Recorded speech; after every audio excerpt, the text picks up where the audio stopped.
Despite only being in 2 seasons of the show, Jon Bernthal's Shane Walsh is arguably one of the best Walking Dead antagonists in the history of the entire franchise. The TV adaptation of Shane took the character from being a one-note villain to a layered, complex, and often empathetic villain who would remain relevant to the story even long after his death.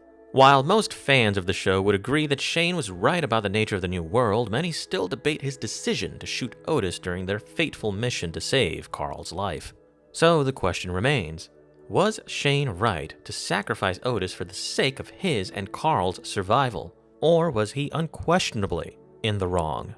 In order to figure out the answer to this question, let's begin with the inciting incident that caused this chain of events to begin. That being the accidental shooting of Carl Grimes by Big Man Otis.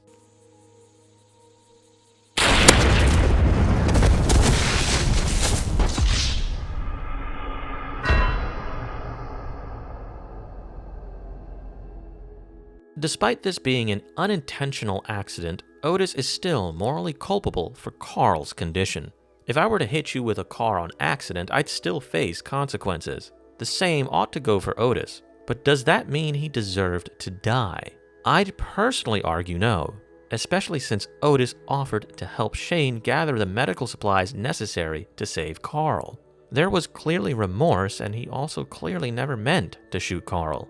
But just because he didn't deserve to be sacrificed doesn't mean that it was wrong to sacrifice him. Sometimes survival situations place us into predicaments where there are no good choices or answers.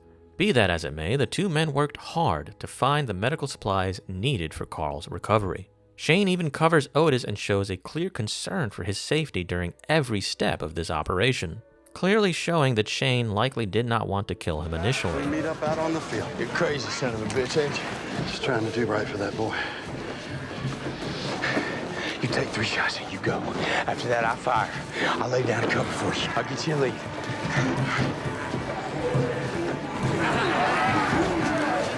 That said, one could argue Shane was probably selfish. That's probably why he capped Otis in the leg. But there's some vital context that many viewers often forget about. Both Shane and Otis admit that their chances of escaping were close to 0.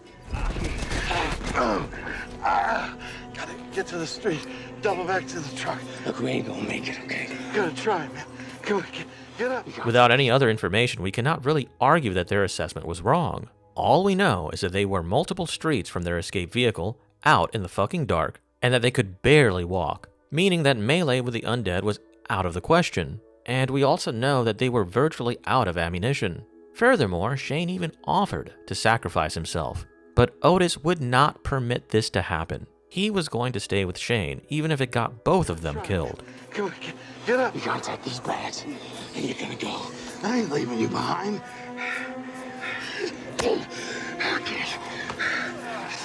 It's clear to me that Shane didn't want to sacrifice Otis, but he made a quick judgment call based on some very dire circumstances. They could risk both dying, which would lead to Carl dying. He could try to sacrifice himself, but Otis would not go along with that plan, thus killing them both and Carl. Or he could ensure his survival by sacrificing Otis, and thus also ensuring the survival of Carl Grimes. It really was a simple utilitarian calculation for Shane. Lives were going to be lost, so it only made sense to pick the option which involved 1 life as opposed to 2. Down to my last. Me too. I'm sorry.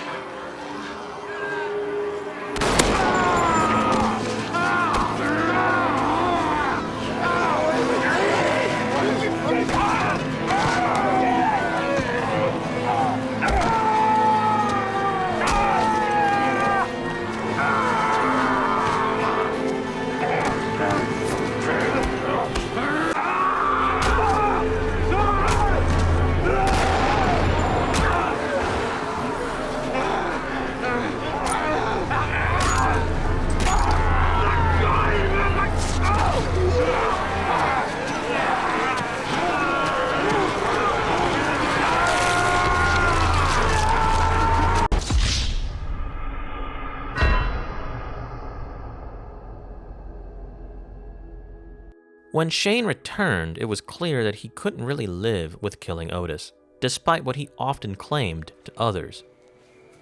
That life won't be worth a damn. I know you. You won't be able to live with this. What you know about what I can live with? You got no idea what I can live with, what I live with. And this ultimately pushed him into the role of antagonist, as his mental state would eventually deteriorate until he threatened to execute his best friend. So, was Shane right? Since we have no other information to work with, we can only reasonably conclude that Shane was indeed right.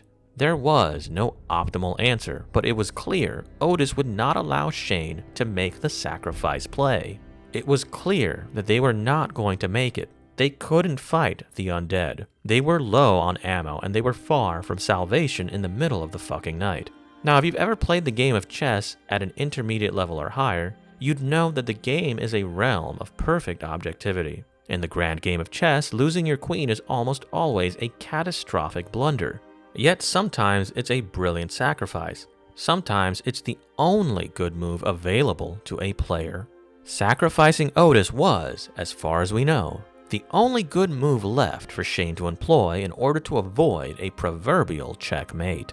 While many still believe Shane to be wrong under the belief that it's always wrong to harm others, such a belief would be difficult to justify when said believer in rigid black and white moral systems has to explain to Rick that his best friend had to die, to both Rick and Lori that their son had to die, and to Otis's wife that her husband also had to die, just because someone couldn't make the hard decision to sacrifice a life for the greater good, just because somebody was holding on to a rigid moral system. I personally find that very hard to justify.